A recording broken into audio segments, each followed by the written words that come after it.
Alberta Primetime with Michael Higgins. Welcome to Alberta Primetime. Ahead tonight, our politics panel on the Prime Minister weighing in on the referendum question. But first, taking sides.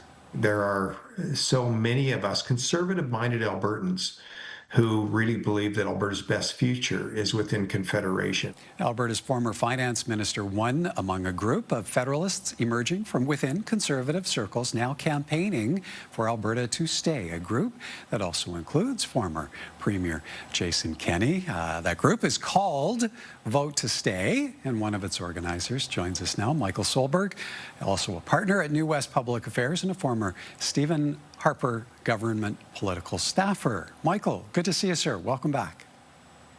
Yeah, thank you so much for the opportunity to be on. All right. You were ready to go. Vote to stay, hit the ground running immediately in the wake of the Premier's address last week. What's motivating that rapid response?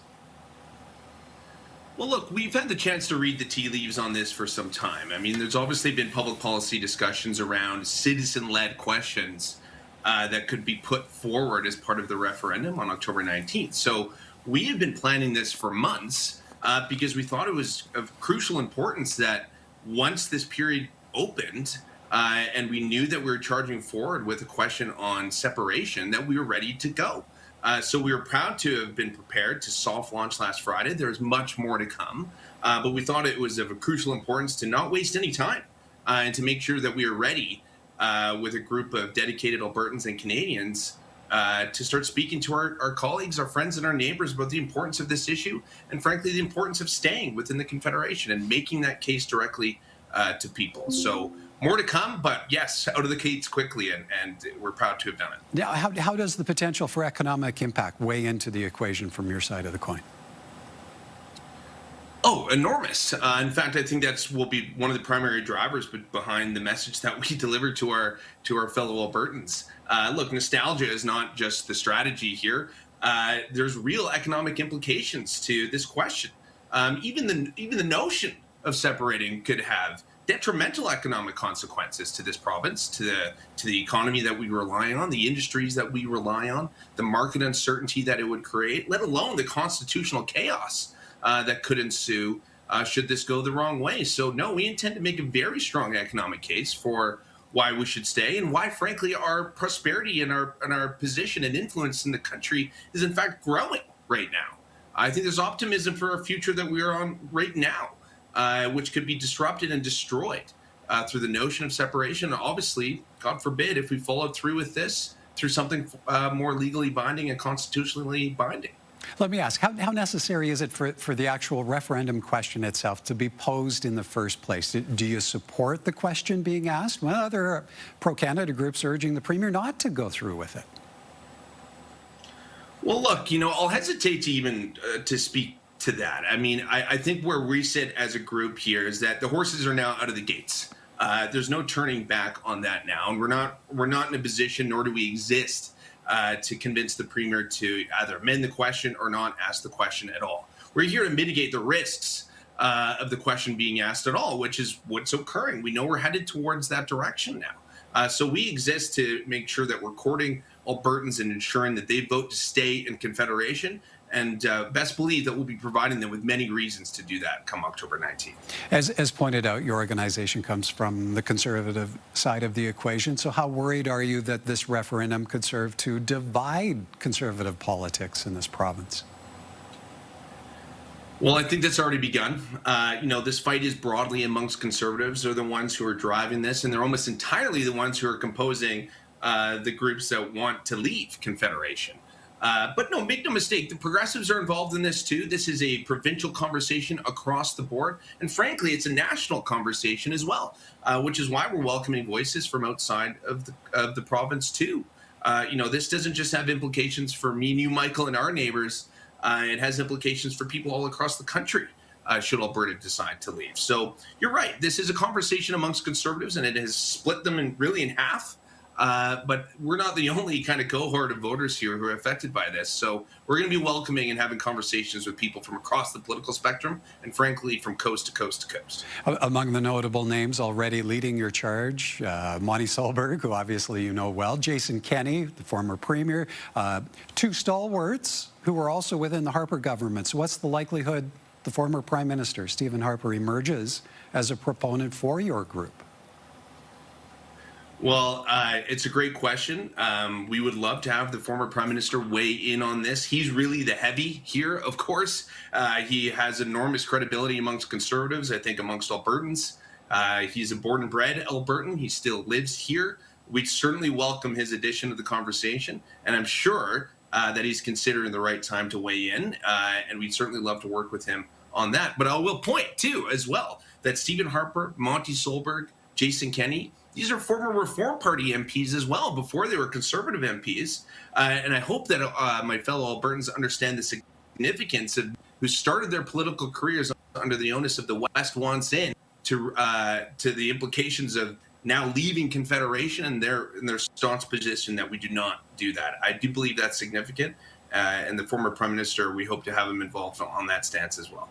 Multiple groups, parties, organizations already emerging now. Do you look past all the political partisanship, join hands in alignment on the pro-Canada side? Yeah, look, that's a great question, and many people have been asking us this. So I'll remind your viewers, Michael, unfortunately, there are rules against working with other third-party advertisers. We're all governed under the same legislation, which actually bans collusion between each other. So we can't share money, we can't share resources, we can't share data, we can't share lists, but we certainly do wish them well. And also point, too, that if we all decided to work together under one TPA, we'd be really handicapping ourselves in terms of fundraising ability, as we can all only raise and spend $607,000 each. So everyone has to kind of pick a lane and stay within it. But so we wish them well, but we won't be working together for that reason. Well, it concerned at all that multiple voices, multiple pro-Canada efforts could muddy the waters, drown out the message? Not at all. We all exist here to make a case to stay.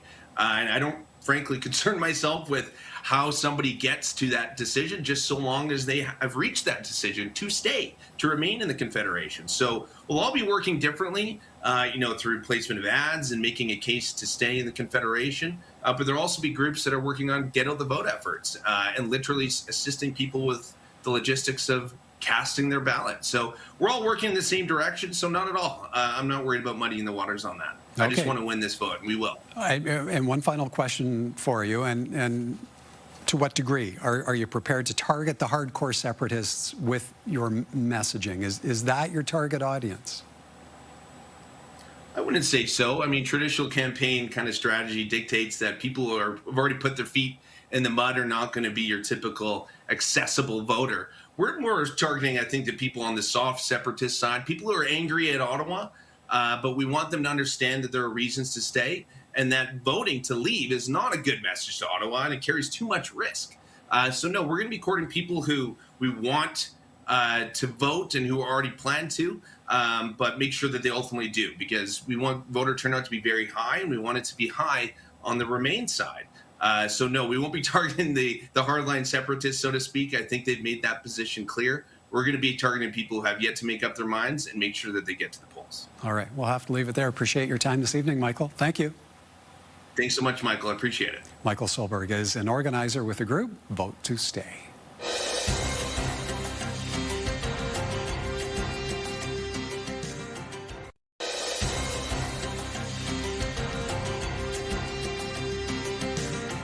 From the impact of Alberta separatism on the Western Premiers Conference to Conservatives campaigning for unity and building dissension within the federal Liberal ranks. Time now for tonight's politics panel. And joining us this evening, Calgary-based public opinion consultant Janet Brown and Jim Groom, political scientist, recently retired from Medicine Hat College. Good evening to you both. And let's begin with staking out positions on the impact of separation talk. I think that there just needs to be self-reflection. You don't end up with a situation where 1 million or more Albertans have given up on the country overnight. We all are united in a larger project, and we don't always get our way. I understand that. it doesn't mean that now is the time to break up the country. Premiers from the Western provinces and Northern Territory spent the past 2 days meeting in Kananaskis, and while the agenda was to be on the economy, energy security, defense, nation-building projects, the dominant issue heading in was the separation question on the October referendum ballot. Janet, the comments from the two premiers came as they entered the start of the 2 days of meetings. If that's what they were saying to reporters outside, what were the likely dynamics then behind closed doors? Oh, I'm sure it was tense. I'm sure it was fraught. We've been talking about a referendum here in Alberta for quite some time. We've had petition signing, we've had court decisions, and I don't think we've ever really doubted that the Premier was going to make a referendum happen one way or the other. But we've all been waiting to see how it happened. The information came out last week, and it seems to be dominating the national news. My phone is ringing off the hook. And so now we've got all these people weighing into a conversation that I think has been hanging around Alberta for some time. Maybe the Premier's caught a little bit off guard about how strong the reaction is because, you know, she's been quietly working away on this for a long time, but it just seems like the national media and the rest of the country has just caught on to the fact that this was always a serious threat. This was always in the pipeline to happen. Jim, could this apparent clash between these two premiers have been avoided? How necessary was it to announce a referendum question on separation just days before the Western premiers were to meet, and to meet right here in Alberta? Yeah, not particularly diplomatic when you do that, especially if he is being felt like he's been cut out of the issue completely between the Prime Minister and our Premier. He hasn't had a lot of say. And so I think he probably got some hurt feelings, and it's been expressed many times. You know, he mentioned traitors at one point and a few things. He got in some very blunt comments at the last provincial federal meeting, and I think it should have been recognized that this might have been more diplomatic to do it perhaps after, but maybe that was the objective, is to make this the subject of the discussions rather than going into the real debate about our economy and how we keep unified. Janet, to your point of the rest of the country maybe now catching on to the discussions here. If there is potential for separation talk to derail discussions between Western premiers, where does that leave Alberta's standing with the rest of the country as the October referendum draws near? Well, you know, the Premier and the Prime Minister have been working very hard on this memo of understanding. And on Friday, May the 15th, they announced that they had made progress on the MOU. But that was the Friday before a long weekend. And then the next week back, we're hearing news about a separation referendum. So, you know, you've had this quiet negotiation going on between the Premier and the Prime Minister, and now we've just had this explosion. It's official. We're going to have a referendum. And it seems like we're not really talking about the quiet efforts on the part of the Prime Minister to try and reach some sort of a deal with Alberta. And it seems to me this thing has exploded so much that we've lost that track around how Alberta's relationship with Canada is changing and whether that's going to be sufficient to put people in the stay camp rather than in the leave camp. All right. Well, and still on the issue of separation and talk in that regard building, we heard from Michael Solberg with the newly launched Vote to Stay group, a group of notable conservatives now campaigning for Alberta to remain in Confederation. Jim, given that it's a conservative premier triggering a referendum on the possibility of Alberta separation, what's your read on there being such a quick response from within conservative circles? I think it's excellent. And I think Michael makes a good point that they actually drew from the Reform Party, a lot of the people, the backgrounds that they had. And, you know, it's nothing is more effective than having someone that used to be in your own camp actually debate you. And we see this with Jason Kenney going around debating now. He's doing a very good job of it. And he seems to have that level of credibility with what Michael referred to as the soft separatists, those folks that are just on the cusp and could go either way. And they just need a little bit of persuasion that it really is beneficial economically and even for our politics for them to stay in Alberta. So I think if the conservative movement, the traditional conservative movement, could regain some power and control, because obviously it's being usurped by the extremists in the Take Back Alberta groups and the other groups, and that's not making them look particularly conciliatory or effective as a potential government down the road. Janet, certainly some notable names already involved. Former federal Conservative cabinet ministers Monty Solberg and Jason Kenney, former UCP finance minister Travis Taves. Do you see a point in the campaign when former Prime Minister Stephen Harper steps back into the spotlight for this cause?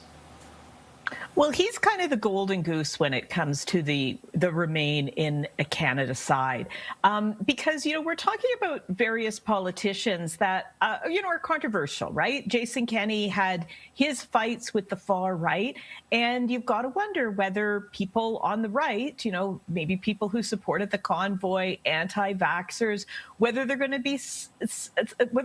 to be open to a message from Jason Kenney. Harper seems to be that guy who is just widely regarded among conservatives, and he's the one that people really want to come forward and take a stand on this issue. I've been telling everybody I talk to who wants to weigh into this to, before they say anything, take the Hippocratic Oath. First, do no harm, because these people who are sitting on the bubble, if you talk down to them, if you make them feel stupid, if you challenge their right to think this issue through, they may not come to the conclusion you want. And I'm thinking about Brexit. I'm thinking about elites telling working class people they would be crazy to vote to leave. And they said, look at us. We're going to do it anyway. And so, I think everybody brings their baggage. The more people you have talking, maybe you can negate that.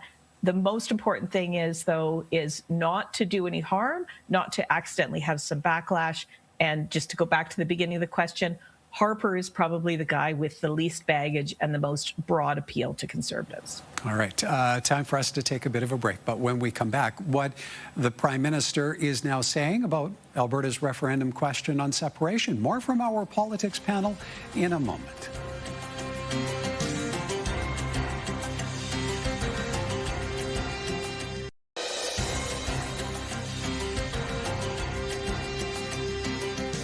Welcome back. In speaking with reporters Monday, the Prime Minister was asked about Alberta's Premier, including a question on whether or not to pursue separation in October's referendum.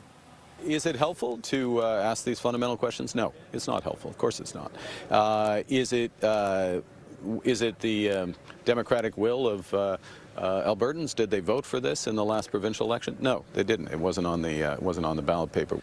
Mark Carney calls the separation push a dangerous bluff and a move that is not helpful as he and Danielle Smith work to improve ties between Alberta and Ottawa. Janet, how consequential a statement is this to be coming from the Prime Minister?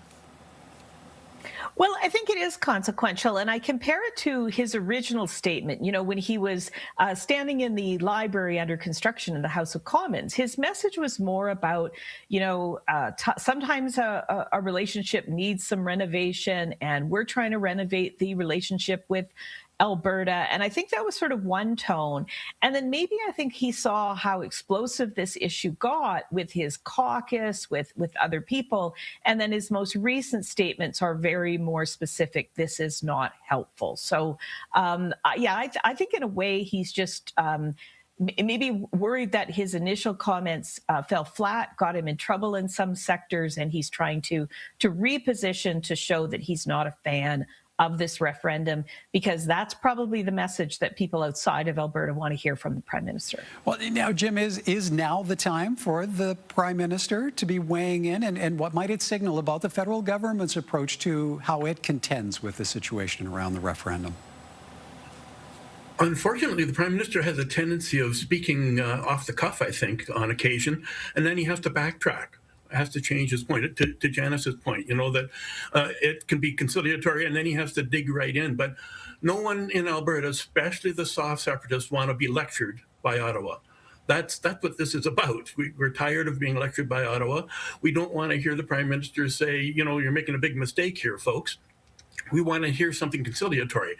When the Quebec referendum was going on, the 95 one of the things that some folks in Ontario did was they came up with a campaign that our Canada includes Quebec. And that was more inclusive. It was like, yeah, you make your decisions, but we want you in our country. And that's what this Prime Minister has to do. Now, he can say the MOU does that and steps up for him, but the soft separatists are going to point out and say, well, we don't have a pipeline yet. And it's been 10 years, of course, and they'll go into the Trudeau thing again, et cetera, et cetera. So he has to be really cautious of what he says, because Michelle Rempler said the other day that, he sounded like he was lecturing us and, finger pointing and shaking his finger and saying, you folks need to grow up in Alberta. Type of thing. We don't need that tone to the message. Janet, does the introduction of this referendum question have the potential to impact political dialogue around Alberta's push for a new West Coast pipeline? Oh, absolutely it does. I mean, the whole memo of understanding, the purpose was to show, for Danielle Smith to try and show Canadians that we can make Canada work. But she's also pushing for more than just what's in the MOU. Let's not forget, there's going to be more questions on this referendum than just separation. We're going to have questions about immigration, the Senate, appointment of judges. So there's big questions that, like right now, everybody's focused on this separation referendum question, but there's more to the October 19 referendum than just that. And this is all about what Danielle Smith has said from the very beginning. She supports Alberta, with a strong Alberta within a united Canada. She is not going to stop fighting for greater measures of sovereignty, and it's going to make it difficult for her to continue to have a positive relationship with the Prime Minister. But I don't see her backing down on those points, and I don't see the Prime Minister abandoning Alberta. So it's going to just be a very delicate dance for another 5 months for sure. And Jim, to build off of that, as the PM weighs into the separation question dialogue, there came word today of dissension within the Liberal ranks. What's to be made of former Environment and Climate Change Minister Steven Guilbeault considering resigning from the Liberal caucus? Yeah, the Prime Minister has to be really cautious. He has 44 seats that he's got to protect in Quebec. He has 3 seats in Alberta. When it comes down, push comes to shove, when the next election comes up, he has more likelihood of gaining seats in Quebec, or at least maintaining those seats, than gaining a whole whack of them in Alberta.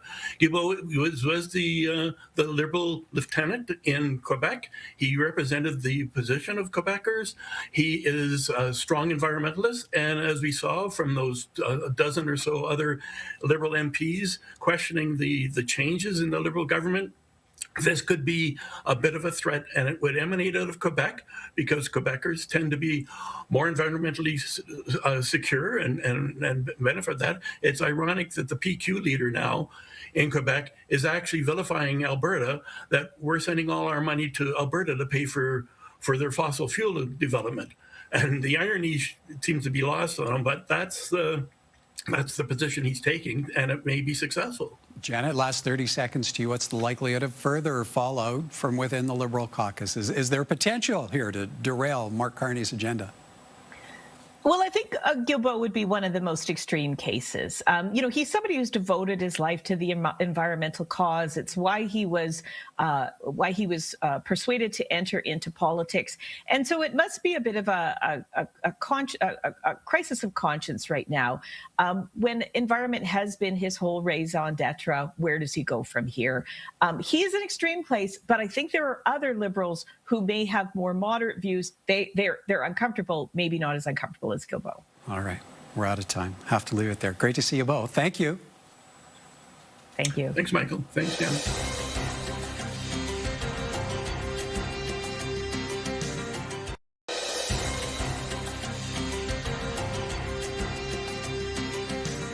Now, here are a few responses to a recent story posted by CTV News, and it is about how talk of Alberta separation could negatively impact businesses. Wesley writes, oh, you mean like the federal government has done for the last decade? Canman thinks the province will weather the storm, saying Alberta has the lowest tax on practically everything. This alone drives businesses there.